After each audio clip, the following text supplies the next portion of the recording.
The propane tank is empty. You shook it, you tilted it, you listened for that hollow echo, and there it is. Nothing but dead weight. The grill is cold. The emergency stove is a paperweight. And the guy down the street who was selling tanks for $300 a pop, he ran out 2 weeks ago. Now he's bartering for canned goods like everyone else.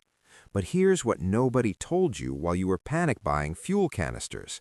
You are surrounded by fuel. It's in your kitchen scraps, your grass clippings, the pile of leaves rotting behind your shed, every banana peel, every coffee ground, every forkful of leftovers that went bad in the fridge. It's all potential energy. Locked inside that decomposing organic matter is methane, and with 2 barrels, some plumbing fittings, and a little patience, you can turn that garbage into a blue flame that burns forever.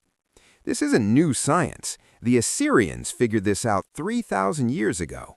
Around 900 BC, they were heating their bathwater with gas captured from covered waste pits. They didn't have chemistry degrees. They had observation and necessity. Ancient Chinese texts described covered sewage ponds producing flammable vapors for cooking. Marco Polo wrote about it in his travels, mysterious flames rising from waste pits that locals had learned to harness.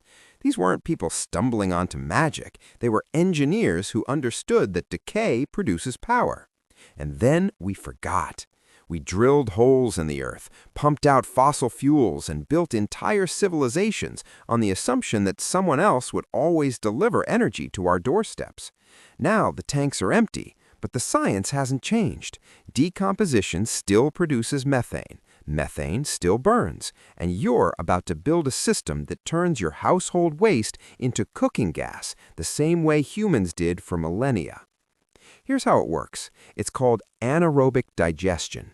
When organic matter breaks down without oxygen, a specific community of microorganisms gets to work in a carefully orchestrated sequence. Think of it as a microscopic assembly line.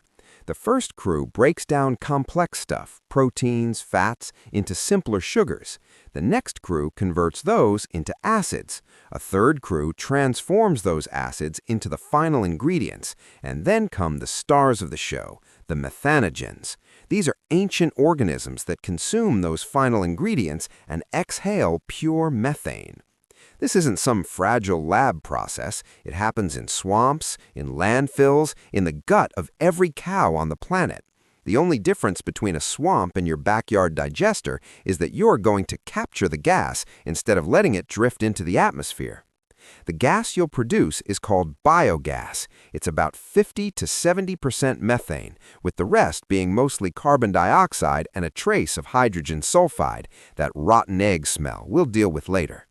The methane is the same molecule as natural gas. It burns clean, it burns hot, and it comes from stuff you were going to throw away. Now let's build the digester. You need 2 barrels. The larger one, 55 gallons, is ideal, will be your digestion chamber. The smaller one, say 30 gallons, becomes your floating gas collector. This design is called a floating drum digester, and millions of them are feeding families in India and China right now.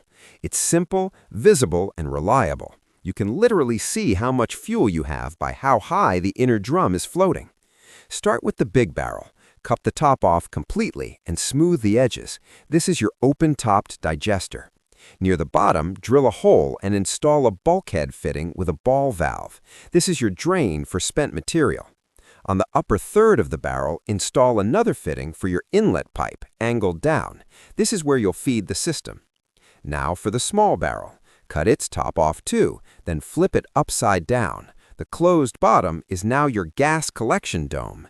Near the center of this dome, drill a hole and install a gas outlet fitting with another ball valve. Use a proper connector rated for gas. Don't cheap out here. Attach flexible tubing that will run to your stove. To assemble, fill the large barrel about half full of water. The water is your seal. It keeps oxygen out and gas in. Now, lower the inverted small barrel into the large one. It will float on the water, creating an airtight seal. As your system produces gas, it gets trapped inside the inverted drum, pushing it upward. When you use the gas, the drum sinks. This design is also incredibly safe. If pressure ever gets too high, the gas will just bubble out around the edges of the water seal. You physically cannot overpressurize it. But you're not cooking yet. First, you have to create the right conditions for those microbes. Matter matters enormously. The methanogens work best between 95 and 105 degrees Fahrenheit. At 100 degrees, a well-fed digester is a gas-making machine, but below 70, production drops by 80% or more. Below 50, it practically stops. The bacteria don't die, they just go dormant. So, if you're in a cold region, you need a strategy. Paint both barrels black to absorb sunlight. Position them against a south-facing wall. Wrap the outer barrel with insulation, rigid foam, bubble wrap, or even straw bales. In winter, you might need it in a greenhouse or partially buried underground where the soil stays warmer. The key is consistent warmth. Next, you need to establish the microbial community. You can't just throw food in and expect methane. You need billions of the right bacteria ready to go. The best way to start is with about 25 gallons of fresh cow, horse, or pig manure mixed with water to form a slurry. Fresh manure is teeming with active methanogens. If you don't have access to manure, you can use muck from a stagnant pond or the sludge from a swampy area. It'll just take a few weeks longer to get going. Once the system is running, you'll feed it daily. Kitchen scraps are perfect. Vegetable peels, coffee grounds, spoiled leftovers, grass clippings. You can add meat and dairy in small amounts, but they can cause odor issues. What you cannot add is anything woody like branches or sawdust, anything with pesticides, or large amounts of citrus peels, onions, or garlic, which have antibacterial properties. And of course, no plastic, no metal, and no glass. The ratio is critical. You want roughly equal parts organic material and water mixed into a slurry before you add it. A blender or even a paint mixer on a drill helps break down the food into smaller particles, which speeds up digestion. For a 55-gallon system, you can add about 1 to 2 gallons of this slurry per day. For the first week or two, nothing will seem to happen. Be patient. The microbes are establishing their colony. Then you'll see the inverted drum start to rise. But don't strike a match yet. The first gas produced is mostly carbon dioxide. It won't burn. You need to vent it. Just open the outlet valve briefly each day for the first week or two. After 10 days to 3 weeks, you can test it. Hold a lit match near the outlet as you slowly open a valve. When the system is mature, you'll get a clean, steady blue flame. That's your cooking fuel. Now, about that rotten egg smell. That's hydrogen sulfide, and it's not just unpleasant, it's corrosive. It will destroy your stove burners and metal fittings. The solution is almost comically simple. Steel wool. Take a foot-long section of PVC pipe, stuff it with ordinary steel wool, and install it in your gas line between the digester and your stove. The iron in the steel wool reacts with the hydrogen sulfide, scrubbing the gas clean. When you start to smell the odor at the burner again, it's time to change the steel wool. So, what can you cook? A well-fed 55-gallon digester will produce enough gas for 45 minutes to an hour of stovetop cooking per day. Enough to boil water for coffee, fry some eggs, and heat up dinner. Not enough for a feast, but absolutely enough to keep you eating hot food indefinitely. If you want more, you scale up. A 275-gallon tote can produce enough gas for a whole family. And there's a bonus. The liquid that drains out of the bottom of your digester is one of the best fertilizers on the planet. It's a supercharged compost tea, packed with nutrients in a form that plants can immediately absorb.